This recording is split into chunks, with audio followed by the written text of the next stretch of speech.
Okay आज हम लोग second page of Govind Parik से स्टार्ट करने वाले हैं। लास्ट लेक्चर में हम लोग ने फर्स्ट पेज किया था, तो फिर उसका एक बार रिवीजन कर लेते हैं। बिकॉज गोविंद पारिक को बाय हार्ट रखने का एक ही तरीका है कि revision revision revision. Next page पढ़ोगे तो पहले वाला पेज रिवाइज करके नेक्स्ट पेज पे जाना है, तो फिर ऐसा होगा कि आप जैसे आगे आगे बढ़ते जाओगे वैसे फर्स्ट पेज सेकेंड पेज आप भूलते जाओगे। तो रिवीजन इज मस्ट। तो हम लोग फटाफट रिवीजन देख लेते हैं। त्रिसूत मतलब पारद सूत और मिश्रक। त्रिसूत्र जिसको त्रिस्कंद भी कहते हैं, उसको हेतु लिंग और औषध है। त्रिदंड सत्वात्मा शरीरम त्रय में था त्रिदंडवत, ये त्रिदंड है। त्रिस्तून्य त्रिस्तंभवात पित्त कफ है। त्रय उपस्तंभ आहार निद्रा ब्रह्मचर्य। वाग्भट जी ब्रह्मचर्य के बदले अनब्रह्मचर्य कंसिडर करते हैं। त्रिस्कंद जो ऊपर देखा हम लोग ने, त्रिसूत्र को त्रिस्कंद बोलते हैं। स्कंद त्रय अलग है, हेतु दोष द्रव्य, ठीक है। धूमपान के बाद CVSS 3356। धूम नेत्र की लंबाई प्रायोगिक स्नैहिक वैरेचनिक चरकनुसार 36 32 24। प्रसव 36 32 24। 48 32 24। 36 के बदले 48, 48 के बदले शारंगधर है 40।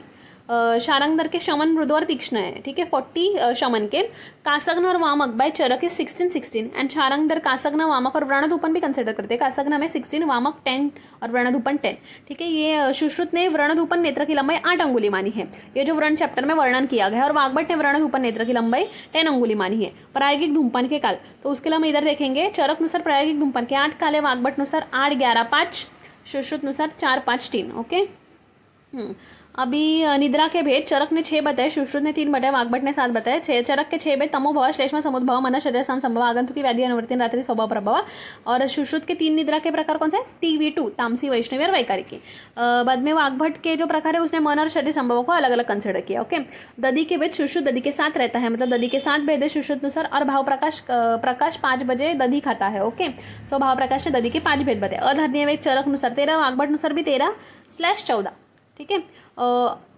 चरक ने उद्गार बताया कास के बदले, और उद्गार के बदले वाग्भट ने कास बताया। ओके। और कास वेग धारण के लक्षण वृद्धि श्वास रुचि हृदयास शोषो हिदमा।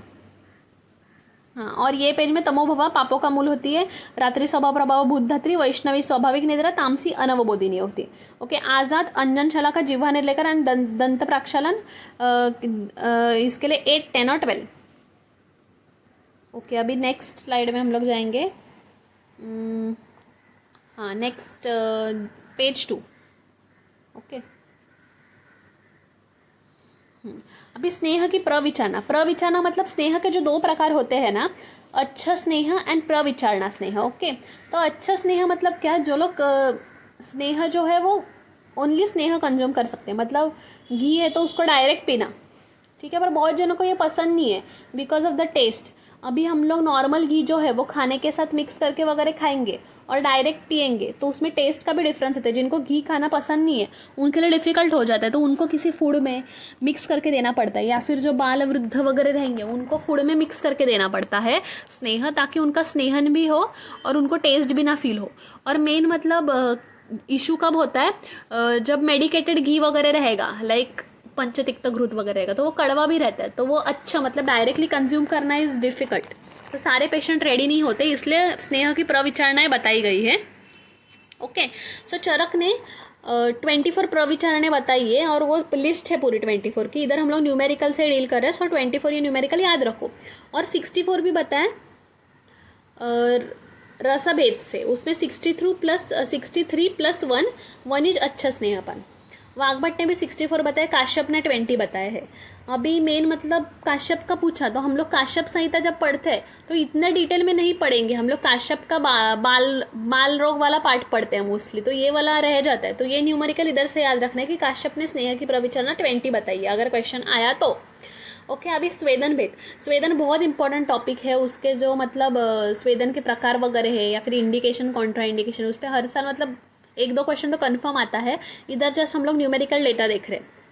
सगनिस्वेद। सगनिस्वेद चरक ने 13 बताए हैं, और सुश्रुत ने 4, और वाग्भट जी ने भी 4 बताए हैं, और काश्यप ने 8 बताए। अभी चरक के 13 तो हमें पता ही है, और सुश्रुत के 4 कैसा है कि जो चरक के जो 13 प्रकार है ना वो उसी में इंक्लूड हो जाते हैं, मतलब उन स्वेदाह ताप उपनाह उष्म और द्रवस्वेद, ताप उपनाह उष्म और द्रवस्वेद, तो जो चरक के 13 प्रकार है ना वो उनके अंदर इंक्लूड वो कर देते हैं। तो इसलिए उन्होंने 4 मेन हेडिंग्स के अंदर ये 13 प्रकार इंक्लूड किए, इसलिए 4 प्रकार। और वाग्भट जी ने भी 4 ही बताए। और अभी काश्यप जी क्या बोलते हैं, 8 प्रकार। तो ऐसा याद रखो कि बच्चा जो रहता है उसको हम लोग को बहुत देर तक स्वेदन करना चाहिए, ताकि उसको ऐसा फील हो कि वो अभी तक माँ के पेट में ही है। ऐसे हीट फील होने के लिए उसको इन्फाइनाइट टाइम स्वेदन करना पड़ता है। तो इन्फाइनाइट को हम लोग अगर सीधा करेंगे तो 8 हो जाता है। ट्रिक के मतलब याद रखने के लिए। ओके, अभी निराग्नि स्वेद। निराग्नि स्वेद चरक ने 10 बताया है, ये पता है, और सुश्रुत ने 8 बताया है। ओके, अभी शिरोरोग। शिरोरोग ये शालक्य वाला पार्ट है। चरक ने अपने ये चैप्टर्स में शिरोरोग और रुद्रोग जो है उनके 5-5 टाइप्स बताए, और सेम टाइप्स है, वातज, पित्तज, कफज, सन्निपतज और क्रुमिच दोनों के। सुश्रुत जी जो शालक्य वाले उत्तर तंत्र वाले पार्ट में शिरोरोग कितने बताए हैं?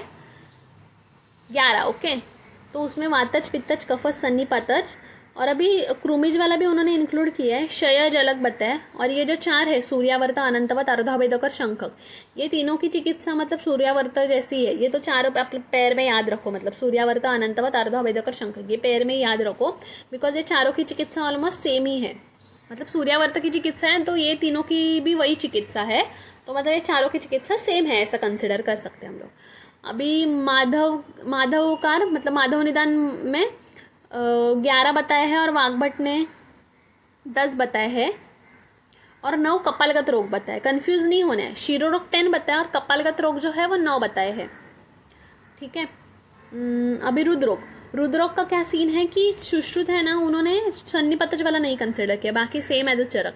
तो शिरोरोग 11 तो याद रहेंगे आपको सुश्रुत के, और इधर सुश्रुत के जो रुद्रोग है वो 4 है, सन्निपतज नहीं माना है उन्होंने। अभी प्रमेह पीड़िका। प्रमेह पीड़िका के लक्षण भी बहुत इंपॉर्टेंट है, वो आगे जाके लक्षण आने वाले हैं ये गोविंद पारिक के पेज में। इधर हम लोग न्यूमेरिकल देख रहे हैं ना फिलहाल के लिए, तो न्यूमेरिकल्स पहले देखते हैं।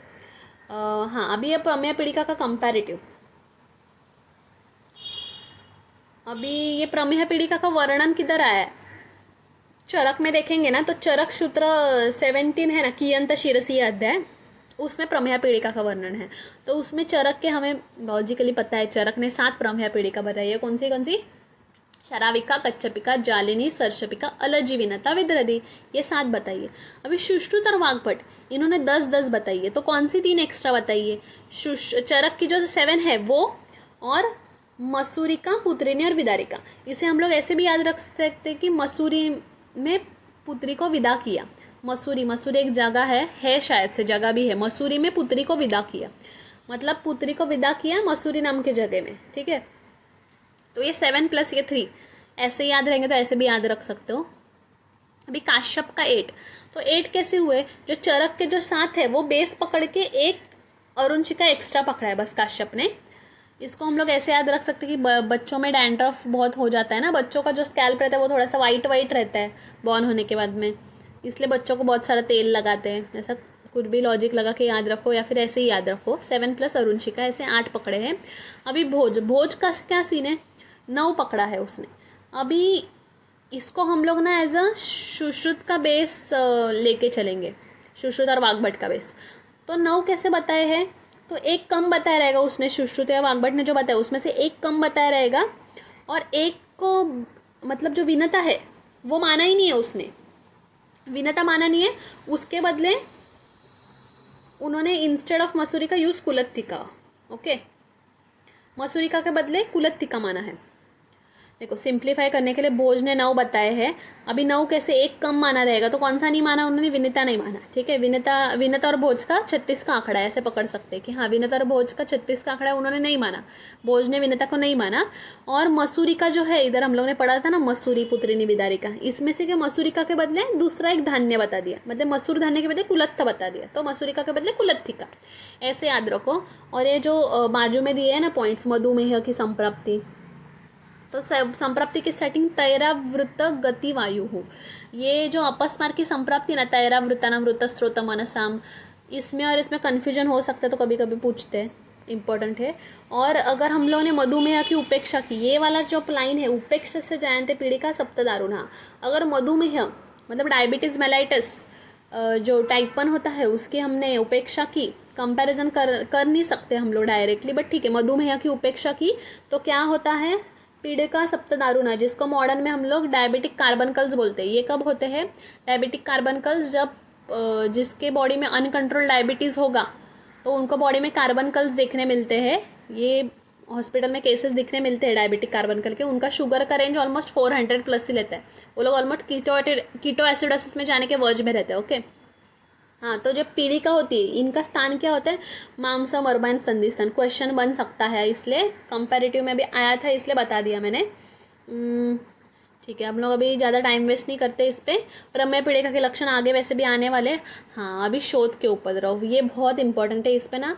मतलब जो चिकित्सा स्थान के जो उपद्रव वाला पार्ट रहता है ना, उसमें से क्वेश्चन आती है मोस्टली। अभी जो योनि व्यापक के उपद्रव पकड़ो हम लोग, या फिर रक्त पित्त के उपद्रव पकड़ो, ग्रहणी के उपद्रव पकड़ो, मतलब जो उपद्रव वाले पॉइंट पे बहुत ज़्यादा क्वेश्चंस रहते हैं, उसमें भी ये जो है ना शोथ के उपद्रव, ये लक्ष्य मतलब याद रखने हैं। ओके, तो अभी बेटर होगा कि श्लोक ही बाहर करो, बिकॉज ये कैसा है, हम लोग जितना पढ़ेंगे ना डायरेक्टली कि हाँ ऐसा ऐसा, तो फिर कन्फ्यूजन हो गए। बेस्ट है कि श्लोक बाहर करो। जिनको ऐसा याद रहता है they can go for it. मुझे बेस्ट लगता है कि श्लोक के हिसाब से आप बाहर करो। छर्दी श्वास अरुचित तृष्णा, छर्दी श्वास अरुचित तृष्णा, ज्वर अतिसार एवच, सप्तकोयम दौर्बल्यम शोथ उपद्रवः। छर्दी श्वास अरुचित तृष्णा, ज्वर अतिसार एवच, सप्तकोयम दौर्बल्यम शोथ उपद्रवः। दोनों लाइन बाहर करो, बिकॉज अगर एक लाइन बाहर करोगे तो कन्फ्यूज होगा किसके उपद्रव है। ठीक है, तो ये चरक ने जो 7 उपद्रव बताया ना, उसका श्लोक है ये। ठीक है, सप्तकोयम दौर्बल्यम, इसमें भी एमसीक्यू बार बार घुमा के पूछ सकते हैं वो लोग कि सप्तक द्रव्य संग्रह जो कुष्ठ में आता है, ठीक है, इसमें क्या आता है? सप्तकोयम दौर्बल्यम शोथ के उपद्रव में। ये कभी कभी कंफ्यूजिंग एमसीक्यू आ सकता है, आया है कि नहीं पता नहीं मुझे, बट आ सकता है। ओके, सो चरक ने 7 उपद्रव बताए हैं, और सुश्रुत जी, हाँ, चरक के 7 प्लस 2 कौन से एक्स्ट्रा बताते हैं? कास और हिक्का। अभी इसमें कन्फ्यूजन हो सकता है, चरक ने कौन सा बताया? श्वास बताया, चरक ने कास बताया क्या? नहीं, या फिर हिक्का बताया क्या? नहीं। तो इसमें कभी कभी डाल सकते हैं कि which of the following is not उपद्रव मेंशन बाय चरक। तो ऑप्शन में श्वास होगा, कास होगा, तभी जाके कंफ्यूज होगा, इसलिए श्लोक बाहर चाहिए, मुझे ऐसा लगता है। सुश्रुत जी ने क्या बताया है? 2 एक्स्ट्रा, कास और हिक्का। ठीक है, ये याद रखो। अभी लेट्स मूव अहेड। अंतर विदर्धी के स्थान, ये तो बहुत इंपॉर्टेंट है, बहुत इंपॉर्टेंट है। ठीक है, अभी चरक ने 9 बताए हैं और सुश्रुत जी ने 10 बताए हैं।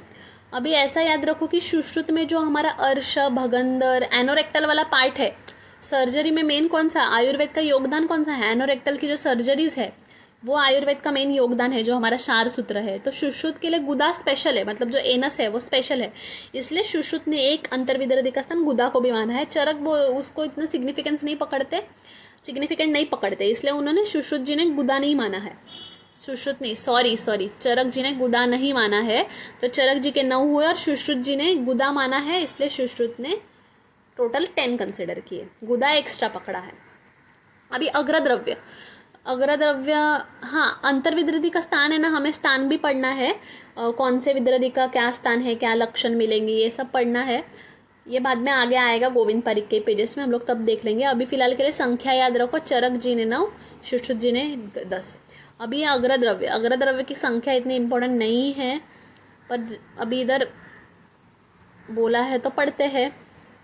अग्रद्रव्य कौन से इम्पॉर्टेंट है? एक्चुअली सभी इम्पॉर्टेंट है, बट जो इम्पॉर्टेंट है ना वो गोविंद पारिक के पेजेस में दिए हैं उन्होंने, एंड में दिए हैं, आई गेस 75 या 74 पेजेस पे दिया है, याद नहीं है मुझे। तो उधर अग्रद्रव्य हम लोग उधर भी देखेंगे। अभी फिलहाल के लिए संख्या याद रखो। सुश्रुत जी ने देखो दिया ही नहीं अग्रद्रव्य, उन्होंने अपना जो अलग योगदान है ना वो गण दिए हैं अलग, जीवनीय गण, ऐसे गण वगैरह दिए हैं। महाकषाय वगैरह भी उन्होंने दिए। चरक का ही मेन जो है, चरक जी ने ही महाकषाय का वर्णन, अग्रद्रव्य का वर्णन किया है। अब ये अग्रद्रव्य मतलब क्या? जो श्रेष्ठ है उनमें से, मतलब ब्रूहण करने के लिए बहुत सारी चीज़ें, मतलब कुक्कुट अंडम मांस पकड़ सकते हैं, कुक्कुट मांस पकड़ सकते हैं, या फिर और कुछ पकड़ सकते हैं, शीर पकड़ सकते हैं, बट सबसे श्रेष्ठ कौन सा है वो बताया है उसने। ठीक है, वो आगे देख सकते हैं हम लोग। अभी चरक जी ने 152 बताया है अग्रद्रव्य, अष्टांग संग्रह ने 155, और अष्टांग हृदय ने, अष्टांग संग्रह का 1 कट करो 55। ठीक है, अभी हाँ, ये कल्पना है, ये कल्पना वाले से भी क्वेश्चन बनता है कभी कभी। भाव प्रकाश और चरक दोनों में वर्णन है, भाव प्रकाश नहीं, सॉरी, शारंगधर संहिता में वर्णन है इसका कल्पना का, 5 कल्पना का, तो वो बहुत इम्पोर्टेंट है।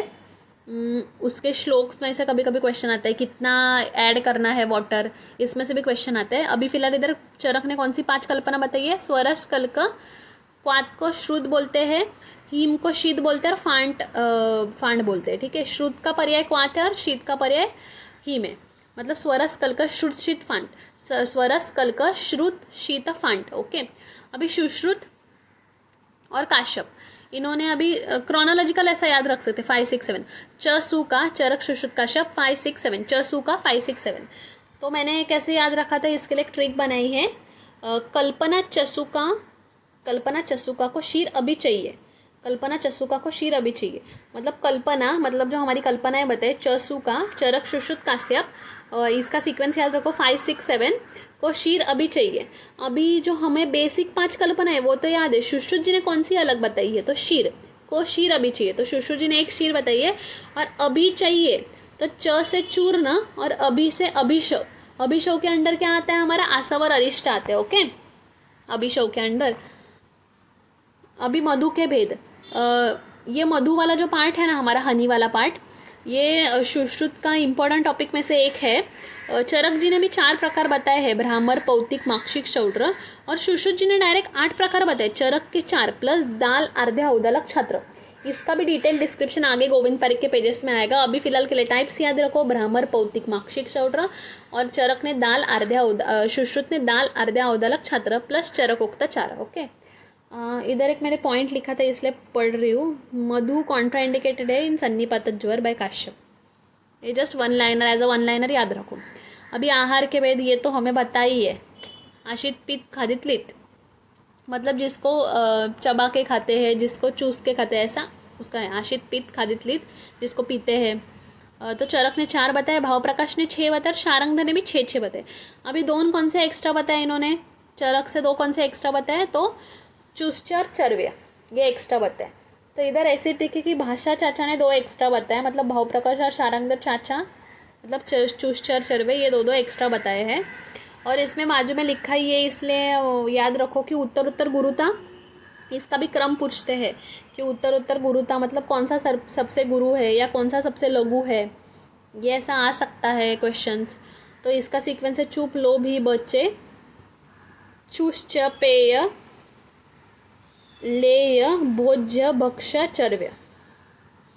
ब और ब में कन्फ्यूजन हो सकते हैं, तो पहले भोजन है, बाद में भक्षण है, भोजन भक्षण, भोजन भक्षण, ऐसा याद रखो सीक्वेंस, ठीक है। अभी कुक्षी के भेद भी बहुत लॉजिकल है, चरक ने सिर्फ चरक ने 3 बताए, बाकी सब लोग 4 भेद ही बताते हैं। चरक बोलते कि नहीं, पानी भी उतना पियो, खाना भी उतना ही खाओ, और दोष के लिए जगह भी उतनी ही रखो। पर वाग्भट और काश्यप बोलते हैं कि नहीं, हम लोग प्रैक्टिकली सोचते हैं, थोड़ा सा हम लोग जो सॉलिड डाइट है खाना खाते वक्त वो ज़्यादा ही रहते हैं ना, लेते हैं ना, पानी इतना पीते नहीं है हम लोग, तो ऐसा इसलिए 2:1:1 का रेशियो बोले। पर चरक बोलते नहीं नहीं भाई, मैं तो 1:1:1 ही कंसिडर करूँगा, ठीक है। तो वो एक याद रखो, कुक्षी के भेद विमान स्थान में बताए हैं, 2nd चैप्टर ऑफ विमान स्थान।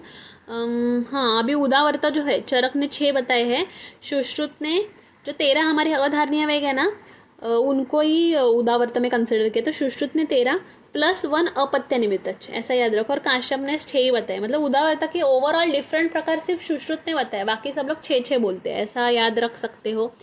अभी शुक्र दोष पे जाने से पहले मैं आर्तव काल के बारे में डिस्कस करूँगी, शुक्र दोष का बाद में बताती हूँ इसमें क्या प्रॉब्लम है, ठीक है। आर्तव काल, अभी जो पीरियड्स कितने दिन चलता है उसका इधर बात हो रहा है, तो फिर जो आर्तव काल है, चरक ने नॉर्मल जो 5 दिन का होता है वही बताया है, हारित जी ने तो एकदम ज़्यादा बता दिया कि 7 दिन चलता है, जो कि इतना नहीं चलता, नॉर्मल फीमेल्स में मॉडर्न के अनुसार 3 to 5 डेज ही चलते हैं। चरक बोलते कि हाँ 5 रात्रि चलता है, हारित बोलते कि 7 चलता है, और सुश्रुत और वाग्भट के बोलते 3-3। अभी सुश्रुत और वाग्भट और चरक में कभी कभी कन्फ्यूजन हो सकते कि किसने 3 बोला, किसने 5 बोला। तो फिर जो हमारा गोविंद पारिक के आगे वाले पेज में आएगा कि आर्तव काल के प्रथम दिन मैथुन करेंगे तो बच्चा कैसा होगा, मतलब बच्चा मर जाएगा गर्भ में, या फिर इसमें सूतिकागार में मर जाएगा, ऐसा कुछ कुछ बोला है उन्होंने, उसकी आयु अल्प होगी। पर चौथे दिन अगर मैथुन करेंगे तो फिर बच्चा जो होता है, मतलब जो गर्भ होता है वो नॉर्मल हो जाता है, ऐसा सुश्रुत जी ने भी बताया और वाग्भट जी ने भी बताया, ऐसा हम लोग याद रख सकते हैं। इसलिए फर्स्ट 3 दिन आर्तव काल होता है, 4th दिन पे आर्तव नहीं जाता है, इसलिए उसमें मैथुन करेंगे तो बच्चा नॉर्मल पैदा होगा, ऐसा याद रख सकते हैं। तो तो फिर चरक ने 5 कंसिडर किए हैं, मैंने ऐसे याद रखा था। अगर आपने एक चरक का 5 याद रख लिया और हरित का 7 याद रख लिया ना, तो बाकी का आप 3-3 याद रख सकते हो। ओके, हाँ अभी शुक्र दोष की हम लोग बात कर रहे थे। ये वाला स्लाइड हो गया। हाँ, शुक्र दोष का कैसा है, बहुत जगह पे कन्फ्यूजन है कि हाँ 11 बताए हैं कि 8 बताए हैं। तो मैंने जितना ढूंढा है उस और संहिता में जितना देखा है, तो सुश्रुत संहिता में शुक्र के 8 दोष बताए हैं और आर्तव के भी 8 दोष बताए हैं। ठीक है, तो फिर 8 कौन कौन से हैं? वातज, पित्तज, कफज, कूनप, गंधी, ग्रंथि, पूती, पूया को एक साथ कंसिडर करो, शीन को भी एक साथ कंसिडर करो, और मूत्र, पुरुष, गंधी इसको कंसिडर करो। मतलब कितने हुए? 8 हुए। बहुत लोग ये मूत्र पुरुष को अलग पकड़ते हैं या फिर जो रक्तज वाला है ना उसको अलग पकड़ते हैं और वैसा टोटल 11 करते हैं, पर ऐसा नहीं है, 8 ही है शुक्र और आर्तव दोष सुश्रुत के अनुसार। ठीक है, तो अभी वात पित्त वाले और कफ वाले है जो शुक्र दोष है। शुक्र दोष और आर्तव दोष मैं पहले बताती हूँ, वो सेम है दोनों। ठीक है, मतलब वात पित्त, वातज, पित्तज, कफज, कुणपगंधी, ग्रंथि, पूती, पूय, शीण और मूत्र, पुरुष गंधी, ये दोनों सेम है। डिफरेंस किधर आता है? इसके साध्यत्व में। अभी सुश्रुत जी क्या बोलते हैं, जो शुक्र दोष है ना वात पित्त कफ वाले, वो साध्य है, बिकॉज एक दोष शुक्र में से डेड बॉडी जैसी स्मेल आएगी, क्या वो साध्य होगा क्या? नहीं। तो ऐसे याद रख सकते हैं कि कंप्लीटली असाध्य भी नहीं है, पर डिफिकल्ट टू डेट है कृच्च साध्य।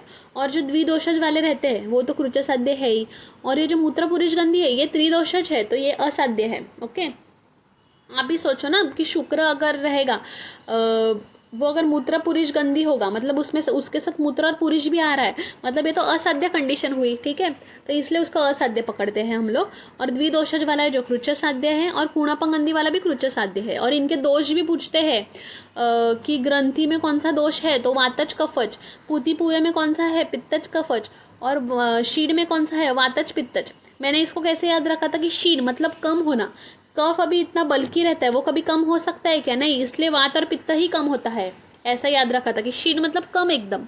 तो कम मतलब कफ वाला जो पर्सन रहता है वो थोड़ा सा स्निग्ध, श्लक्ष्ण वगैरह रहता है, तो वो थोड़ा सा बल्कि रहता है, वो भी शीण होगा क्या कफ? नहीं, इसलिए वात, पित्त, शीण रहते हैं।